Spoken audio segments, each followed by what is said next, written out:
His whole body was shaking. He was praying, "Don't do this to us. I'm paying respect to the dead body. I'm scared, scared, scared." The destruction and death seen across Myanmar since the military coup has left many adults traumatized. Imagine how much more difficult it is for children to cope.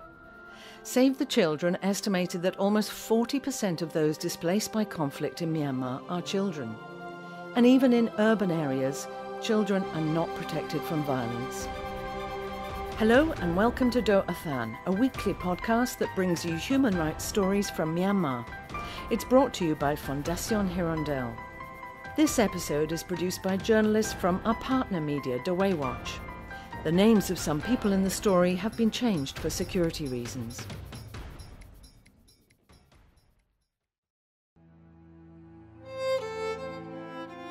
Five-year-old Maung Pyu Pue had his little world shattered one day in April last year, when his father was beaten and arrested in front of him.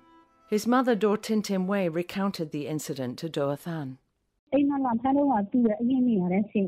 My son saw his father being violently arrested while they were sitting outside the hall. He said, "My husband hand was tied with handcuffs and he was beaten by the junta soldiers." Maung Pyu Pue's father, U Zozo, is a journalist and was charged and sentenced to 2 years in prison under Section 505A of the Penal Code. He was imprisoned in Myek Jail and spent 5 months there before his early release. Daw Tin Tin Wei said her son cried a lot during this time. My son said that he missed his father almost every day. He has a trauma of missing his father. If he saw other family riding motorcycle, my son said he would like to go on such motorcycle ride with his father. There are many children like Maung Pyu Pue who have been traumatized by the violence they have seen and experienced since the military coup. At least 237 children have been killed in the conflict, according to the Assistance Association for Political Prisoners. In a horrific recent incident, at least 7 children died when the junta launched an airstrike on a school in Letyek Gon village in Sagaing Region's Dipayin township. The death of these children caused outrage in the international community. International humanitarian law gives children protection as civilians and special protection for being particularly vulnerable. But Myanmar children continue to be exposed to violence and horror. 5-year-old Maung Gan Gaung saw his relatives hit by an explosion right in front of him in Tanithari region's Launglong township last September. A teenage girl was killed and an elderly woman died later. The bomb blast was reportedly targeted at a ward administrator. Maung Gan Gaung's mother, Daw Pyu Thi, described the reaction of her son. On that day, when I saw him, I held him in my arms. He was trembling. I was telling him in tears, "Don't worry, my son, I'm here by your side."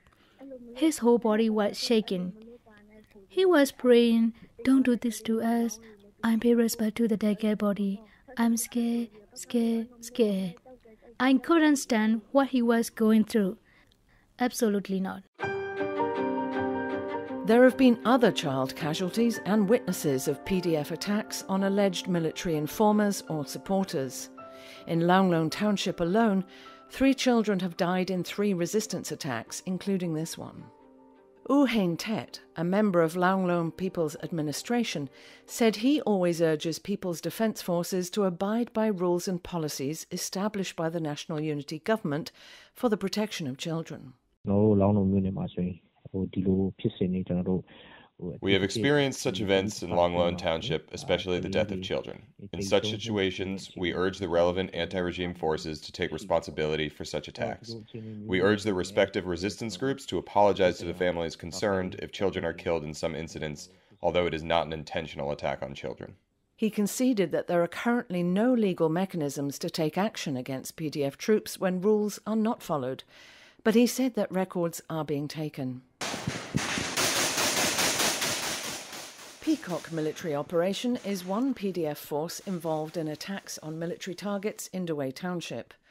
Comrade Jiao Kei says strict precautions are taken when planning any mission to ensure that vulnerable groups such as children, pregnant women and the disabled are not harmed accidentally.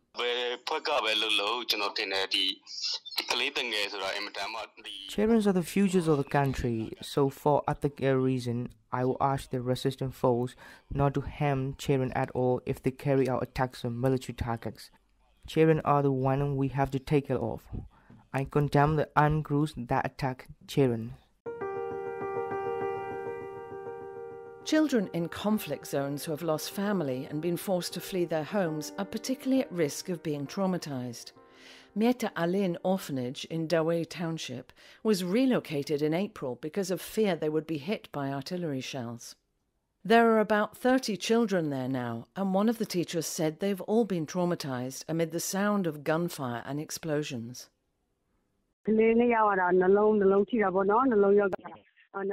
One of the children had a heart attack and is currently getting medical treatment. Another child has a seizure, but when I sent them to the clinic to see a doctor, they felt slightly better. Also, one of the little girls gets scared when people talk loudly and even cries when she hears the gunfire sound. She needs to be with an adult when it happens. She says, I'm scared, and her hands and feet get cold. Psychologists say that conflict and violence can have an enduring impact on children. They might be exposed to a sudden traumatic event, or they might suffer long-term repeated exposure to traumatic incidents. An expert on psychology told Do Athan what the impact can be on children. First of all, children become depressed. Secondly, they don't trust others anymore. And thirdly, they become very anxious about the future. Those are a big problem. Small children can no longer adapt to their environment. The mother of 5-year-old Mao Ganggang, whose family members were hit by an explosion, said children should not be exposed to these horrors. I want to say that I don't want children to be hurt by such trauma. We don't want anyone to get hurt like we did. As for my son, his day hasn't been able to forget what he experienced. I want to say that I don't want any more such incidents to happen in front of any children. We hope you enjoyed this edition of Do Athan. You can listen to our podcast via the Do Athan Facebook page or the Frontier Myanmar Facebook page. The project to support human rights reporting is delivered by Fondation Hirondelle and is made with the support of our donors.